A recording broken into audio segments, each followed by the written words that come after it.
Channel पर राजस्थान लोकसभा चुनाव 2024 का चुनावी नतीजा क्या होगा 25 सीटों का जानने की कोशिश करते हैं कांग्रेस बीजेपी के नेताओं से। तो आप हैं बीजेपी के तपन मेघावती, बीजेपी के युवा नेता ओजस्वी वक्ता हैं आप।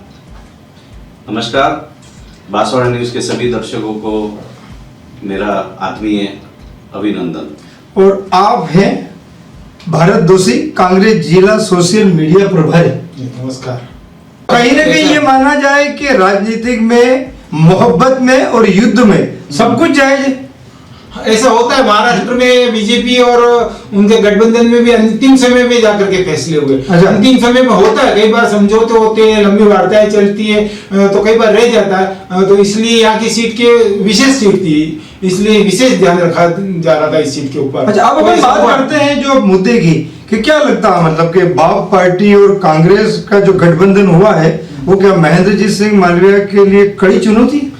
कड़ी चुनौती तो अपन ये नहीं बोल सकते हैं, लेकिन कहीं न कहीं संघर्ष जरूर है। मैं तो सिर्फ एक ही बात आप लोगों से पूछना चाहता हूँ, या मेरे मन के अंदर एक सवाल है, या मैं अपने हमारे जो सामने जो प्रतिद्वंदी साथी हैं उनसे भी एक ही बात ये कहना चाहता हूँ कि आज तक कभी देखा गया है कि हमेशा नदियों के अंदर समुद्र जाके मिलता है, नदियों के अंदर जाके समुद्र मिलता है, लेकिन पहली बार ऐसा देखने मिला है कि कांग्रेस जो समुद्र है वो नाले में जाके सामने मिल रहा है। एक छोटी सी पार्टी बीएपी जो कल तक बीटीपी थी आज बीएपी हो गई। हो सकता है कि अगर इसमें अगर इस चुनाव में उनको परिणाम सही नहीं मिलते हैं तो फिर वो कोई तीसरी पार्टी बन के भी नाम चेंज करके वो लड़ेंगे।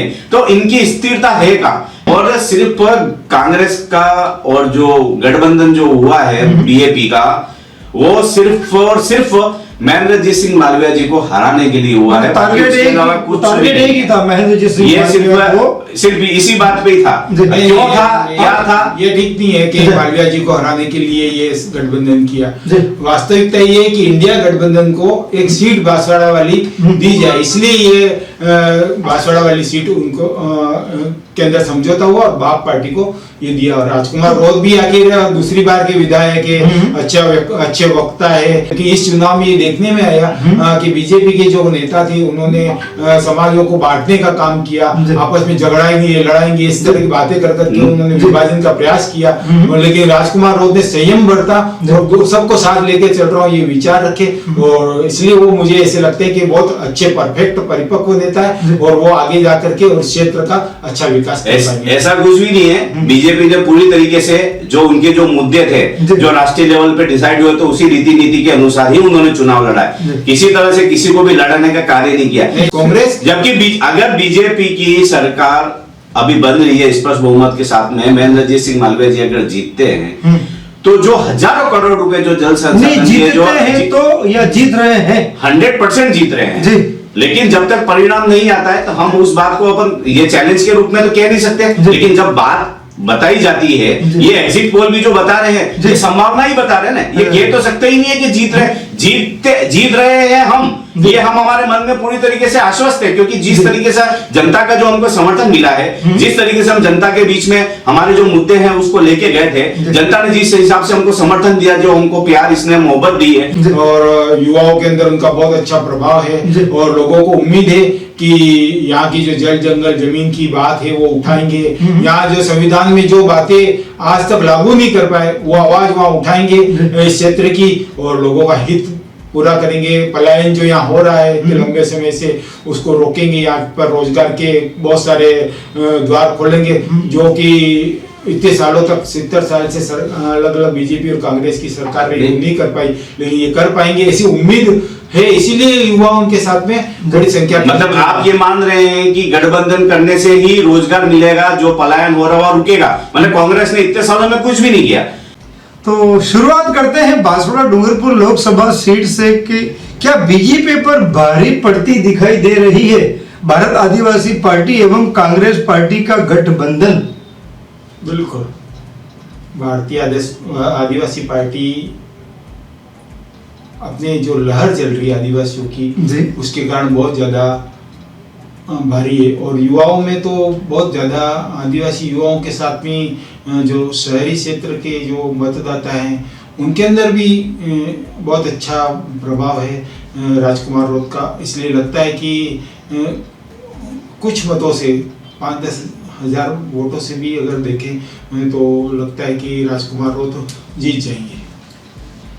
देखिए कि मैं अपने हमारे जो साथी हैं उनकी बात से कहीं सहमत नहीं हूँ, क्योंकि महेंद्रजीत सिंह मालविया जो हमारे बीजेपी के उम्मीदवार हैं, उनका एक लंबा राजनीतिक कैरियर है। वो जानते हैं कि किस तरीके से चुनाव जीता जाता है, किस तरह से चुनाव लड़ा जाता है, किस तरीके से विकास कार्य किए जाते हैं, जनता के बीच में किस तरीके से रखा जाता है, किस तरीके से जनता का दिल जीता जाता है अपने कार्यों के द्वारा, अपनी रीति नीतियों के द्वारा, वो अच्छे से समझते हैं। रही बात जो बीएपी जो गठबंधन है, कांग्रेस का जो गठबंधन करके उन्होंने चुनाव लड़ा, जबकि इस देश के अंदर दो पार्टियां कांग्रेस बीजेपी, हम ये नहीं कहते हैं कि कांग्रेस कमजोर है, कमजोर उस तरीके हो सकती है, लेकिन एक मजबूत विपक्ष तो है कि जो इस देश के अंदर होना चाहिए। हम उस बात को कबूल करते हैं कि एक अच्छा मजबूत विपक्ष के रूप में कार्य कर रही है, लेकिन इसका मतलब यह नहीं कि वो क्षेत्रीय पार्टी के साथ में मिलकर चुनाव लड़े और चुनाव लड़ने के बाद अपने आप को इस तरीके से बताने की कोशिश करे कि बोले कि हमको ये जरूरी था। आप इन्होंने इस चुनाव के अंदर एक बात रखी कि अगर बीजेपी की 400 सीटें आती हैं, यहां से बीजेपी की जीत जाती है, आदरणीय हमारे जो प्रधानमंत्री हैं, जो पूरे इस विश्व के अंदर अपना नाम किए हुए हैं, एक विश्व गुरु के रूप में इस भारत को एक नाम देने की तरफ अग्रसर होते हुए दिख रहे हैं। जब गठबंधन किया बीएपी के साथ, तो क्या बीएपी वाले इस चुनाव के बाद भी जो अभी नगर परिषद के चुनाव आने वाले हैं शहर के अंदर, उसके बाद पंचायती राज के चुनाव वाले, उसमें वो आपके साथ में रहेंगे? अगला जो विधानसभा चुनाव होगा वो उसमें आपके साथ रह के लड़ेंगे? या इस चीज पे आप ये कह सकते हो पूरी तरीके से कि हर तरीके से हमेशा बाप हमको समर्थन करेगा? आपने बाप को समर्थन किया, आपने कांग्रेस को तो समर्थन किया ही नहीं है। सही है, आपकी बात सही है, लेकिन ये जरूरी नहीं है कि अगर आने वाले नगर परिषद चुनाव और पंचायत चुनाव में भी बाप और दोनों का कांग्रेस का गठबंधन यही तक का साथ है। हाँ, यही तक का साथ है, और केवल एक उद्देश्य लेकर के कि ये जो सीट है वो इंडिया गठबंधन को दिलवानी है, इसलिए उनको समर्थन दिया गया। जहां तक अरविंद दामोदर की बात है तो उनको पहले से ही कह दिया गया था, फॉर्म भरते वक्त ही कह दिया गया था कि आपको नाम वापस लेना पड़ सकता है। अच्छा, पहले बोल दिया था, चेतावनी दे दी गई पहले से जिला अध्यक्ष जी ने और हमारे यहाँ के जो मंत्री रहे हुए हैं अर्जुन सिंह जी बामनिया जी ने कह दिया था उसको लेना पड़ सकता है, और उन्होंने किसी कारण से नहीं लिया, या उनके एडवाइजरों ने उनको क्या सलाह दी कि उन्होंने वापस नाम नहीं लिया, वो टेक्निकली वो खड़े रह गए। अगर मालवीय जी दिल्ली गए, जीत के गए, और वो डेफिनेटली जीत रहे हैं, तो ये जो हजारों करोड़ रुपए हैं वो वापिस मुख्यमंत्री जी से वो लेके आएंगे। और यहाँ पे अगर एक हजारों करोड़ रुपए अगर बांसवाड़ा डूंगरपुर में आते हैं, तो आप विकास की परिकल्पना आप करके देखिए कि किस तरीके से विकास होगा, किस तरीके से नहरों का सुदृढ़ीकरण होगा, किस तरीके से खेती के लिए ये होगा। 10 साल से यहाँ इस लोकसभा सीट से बीजेपी के सांसद है 2, मेरे ख्याल से लोगों को उनके नाम भी याद नहीं होंगे कौन है, क्योंकि उन्होंने कुछ किया ही नहीं। और वास्तविकता ये है कि ऊपर के लोग जो केंद्र के अंदर लोग बैठे वो कुछ करने ही नहीं देते। अगर मान लो कहीं मालवीय जी जीत जाए तो वो भी असफल होंगे, वो भी कुछ कर नहीं पाएंगे, क्योंकि ऊपर से इनके सारा काम है ऊपर से आदेश से चलता है। नहीं, मान लो अगर जीत जाए तो मतलब आपको तो आपकी कांग्रेस और बाप में जो गठबंधन हुआ है उसमें आपको पूरा विश्वास है? मुझे पूरा विश्वास है कि ये राजकुमार रोत ही यहाँ से प्रतिनिधित्व करेंगे और अच्छी कम से कम 5-10 हजार वोटों से भी जीतेंगे। मैं आपकी इस बात से तो पूरी तरीके से असहमत हूँ कि आप कह रहे हैं कि बोले कि 2 पूर्व में 2 बार जो भी इनके हमारे जो पार्टी के जो सांसद रहे हुए हैं वो कोई उनको जानता नहीं है। ऐसा कुछ भी नहीं है। जो रेल का जो मुद्दा चल रहा था, आज अगर रेल का मुद्दा अगर इस पटरी पर अगर बैठा है तो उन दोनों सांसदों की वजह से ही हुआ कि बांसवाड़ा डूंगरपुर के बांसवाड़ा के अंदर रेल लाइन आनी चालू हो गई। जो बजट अटका हुआ था वो बजट का कार्य पूरा हो गया, सही तरीके से वो सही बात नहीं आने लग गए। गहलोत की सरकार थी और उन्होंने बजट दिया था और रेल का प्रोजेक्ट प्रारंभ हुआ था। और अभी जो कनकमल कटारा जो सांसद थे वो फोटोशॉप कर देते, फोटो खिंचवा के लाते थे और ये मीडिया में जारी कर देते। बजट आया प्रधानमंत्री के साथ औपचारिकता के लिए आया, केवल औपचारिकता करते थे, वहां से जाके जाके फोटो खिंचा के लाते, यहाँ मीडिया में सर्कुलेट करते, कुछ भी काम चालू नहीं हुआ, कोई भी काम, हर दाढ़ी हर पंचायत के अंदर जहां पे भी विकास कार्य की जरूरत थी, जहां बजट की जरूरत थी, उन्होंने अपने सांसद कोटे से वहां पे कार्य करवाया है। हम लोग भी सभी चुनावों के अंदर हर पंचायत के अंदर कौन सा बड़ा पे भी जाने का करवाया। कौन सा बड़ा काम 10 साल के अंदर कनकमल कटारानी या उसके पहले जो सांसद था मान सिंह ने कराया। मान सिंह जी का हालत ये थी कि उनका खुद का गोद लिया हुआ गांव, जो उनका खुद का गांव है, उसमें भी सड़कें नहीं बनी है, उसमें भी ऐसा है, बजट एक लिमिटेड आता है और लोकसभा के अंदर बहुत सारी पंचायतें होती हैं, तो एक साथ ऐसा तो हो नहीं सकता कि पूरा का बजट एक ही जगह पर दे दिया गया। लेकिन जो छोटे छोटे कार्य कि जिसमें जहां तक विधायक कोई नहीं कर पाए हैं या पार्टी के कोई दूसरे नेता नहीं कर पाए, उन कार्यों को उन्होंने किया। अब जैसे बस स्टैंड बनाने की जरूरत है, कौन सा बस स्टैंड बनाए, जहां पे उनको टैंकर देने की जरूरत थी तो उन्होंने पानी के टैंकर भी अवेलेबल कराए कि जहां पे कहीं पानी जाकर नहीं जा रहा था। ये सब चीजें उन्होंने अपने मत से, उन्होंने अपने कोटे से दी हैं। और आप देखिए सब जगह पे उनके वो लगे हुए हैं, तो अगर कार्य होता है तो ही कहीं नाम लिखा हुआ हो सकता है, बिना कार्य करे हुए कहीं पे भी कोई भी नाम नहीं लिखवा सकता है। नाम करने के लिए इन्होंने कुछ प्रतीक्षालय बढ़ा दिए, जहां जाकर के आप देखोगे 4 खंबे मिलेंगे और ऊपर इन्हें उनका नहीं ये कुछ नहीं मिलेगा। ये बात कही जाए तो मैं तो एक ही बात कहूंगा कि 70 साल में कांग्रेस ने भी कुछ नहीं किया, उसके नीचे नाम ही करे हैं अपने नेताओं के नाम से। दोनों पार्टी पे अगर आरोप प्रत्यारोप लग रहे हैं तो अपन कह सकते हैं कि छोड़ो कल की बातें, कल की बात पुरानी। तो ये कह सकते हैं कि अगर मालवीय जी जीत जाते हैं तो ट्रिपल इंजन की सरकार जी हो सकती है। बिल्कुल तो सरकार नहीं वो हो जाएगा। व्यक्तिगत मैं तो आपसे कहना चाहता हूं कि बोले जिस तरीके से केंद्र की सरकार एक इंजन, राज्य की सरकार दूसरा इंजन, और बांसवाड़ा के खुद वो सरकार जो बांसवाड़ा डूंगरपुर से जीत के मालवीय जी आ रहे हैं, ये तीनों जने जब मिलेंगे तो बांसवाड़ा डूंगरपुर में विकास की गंगा बहेगी और बहेगी। इसको कोई नहीं रोक सकता और कोई नकार नहीं सकता। अपन फिर एक बार जब आप बुलाएंगे तब फिर हम वापिस 1 साल बाद उनको बनने के बाद हम एक बार फिर उन्होंने क्या क्या कार्य किए हैं ये बताने के लिए आपके सामने एक बार मालवीय जी ने जो भी काम किए कांग्रेस के पदाधिकारी नेता रहते हुए किए हैं, और कांग्रेस को ही श्रेय जाता है उनके कामों का। हम उसका श्रेय वो बीजेपी को नहीं दे सकते, किसी भी हालत में नहीं दे सकते। बीजेपी ने उनका काम का श्रेय उसको नहीं दे सकते। तो अभी राजकुमार जी रोहत अगर जीत जाए और वो अगर कार्य करते हैं तो इंडिया को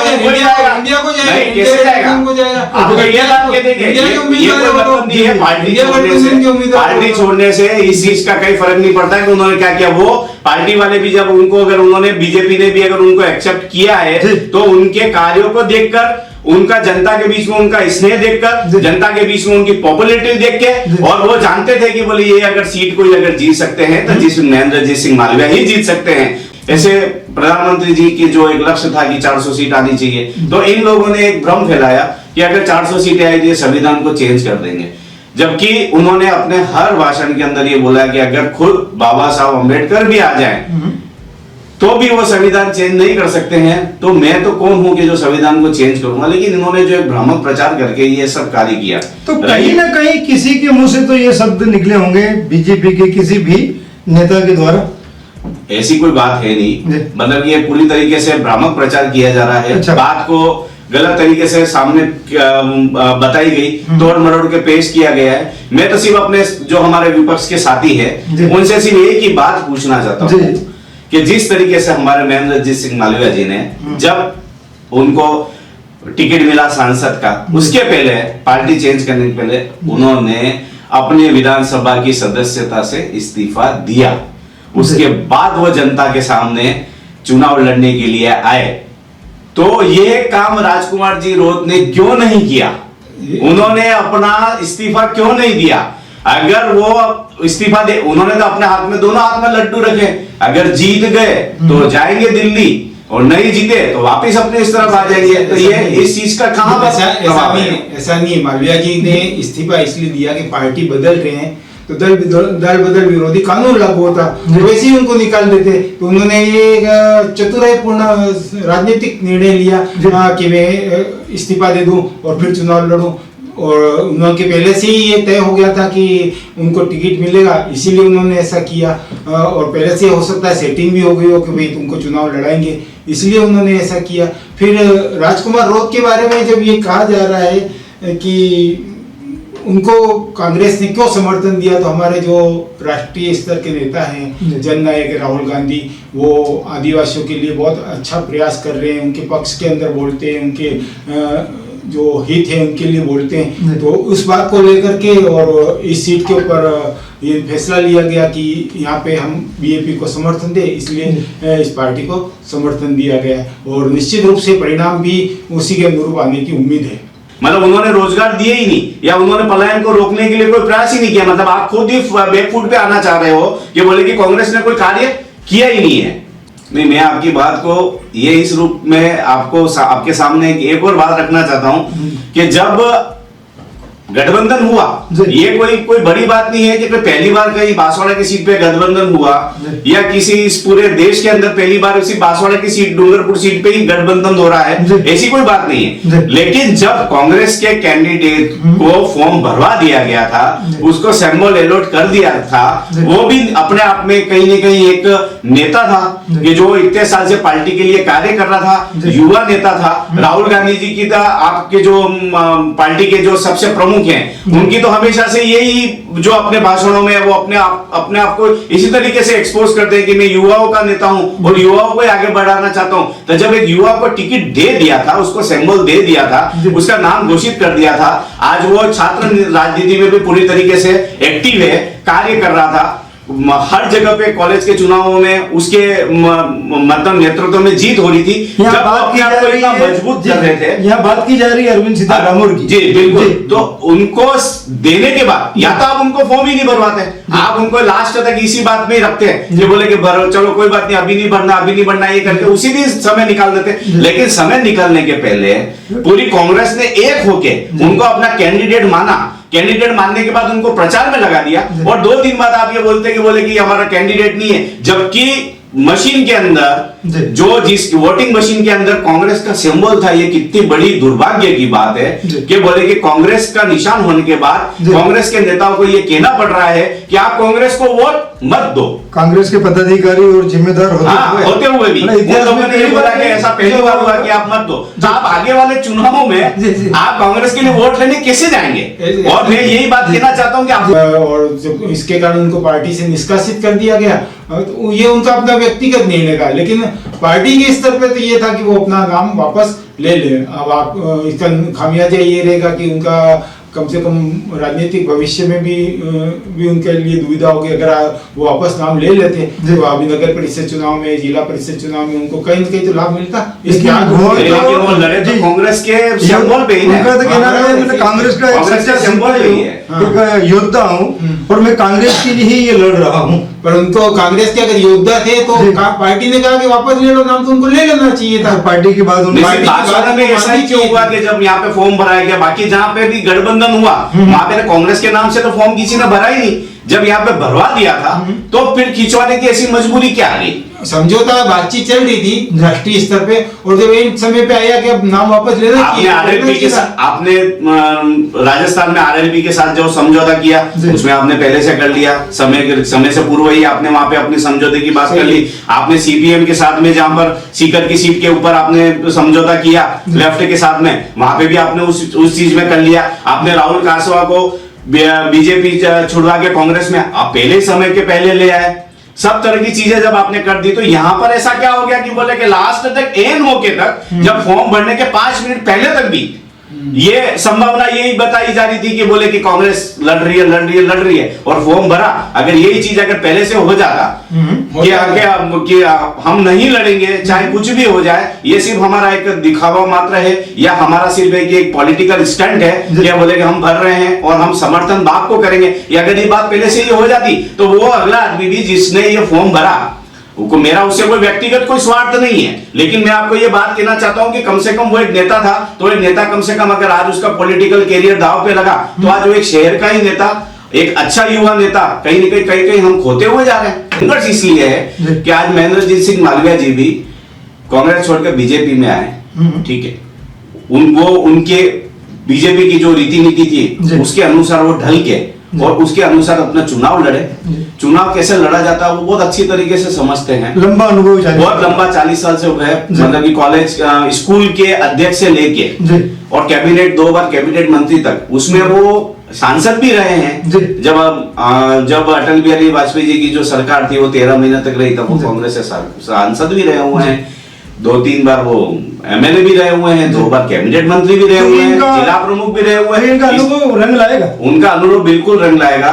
हम उसको देखते हुए पूरी तरीके से आश्वस्त है कि हम जीत रहे हैं, क्योंकि उनका जो मालवीय जी का जो राजनीतिक अनुभव है, जिस तरीके से उन्होंने कैबिनेट मंत्री रहते हुए बांसवाड़ा जिले के और डूंगरपुर जिले के विकास के लिए जो कार्य किए हैं, जो उन्होंने अभी तक जो बजट लाए, उस बजट में भी हजारों करोड़ रुपए ऐसे हैं कि जो जल संसाधन के अभी हैं, उसकी वजह से उनको लिया। पार्टी छोड़ना करना ये तो सदियों से चलता आ रहा है। ये कोई पहली बार ऐसा नहीं हुआ कि हिंदुस्तान के अंदर ऐसा, सिर्फ बांसवाड़ा में ही नहीं हुआ कि महेंद्रजीत सिंह मालवीय ने कांग्रेस छोड़ के बीजेपी के अंदर आ गए। बीजेपी से भी बहुत से लोग कांग्रेस में आए थे, तब उन्होंने भी उनका स्वागत किया था। तो ये तो अपना काम करने का तरीका है, उसमें उससे कोई फर्क नहीं पड़ता। लेकिन आप किसी भी पार्टी में रहे, आप किसी भी पार्टी से आके अगर आप भी जिस पार्टी में काम कर रहे हैं, तो आपका विजन क्या है, उस चीज की तरफ देखने की जरूरत है कि आप जनता के लिए किस तरीके से उपयोगी साबित हो सकते हैं। आपकी जो सोच है, आपकी जो रीति नीति है, उसे जनता का कितना भला हो सकता है, आगे वाली पीढ़ियों को आप क्या सौगात देके जा रहे हैं बांसवाड़ा के विकास के लिए, ये सब देखने की चीजें हैं। और उसके हिसाब से महेंद्रजीत सिंह मालवीय एक परफेक्ट नेता है।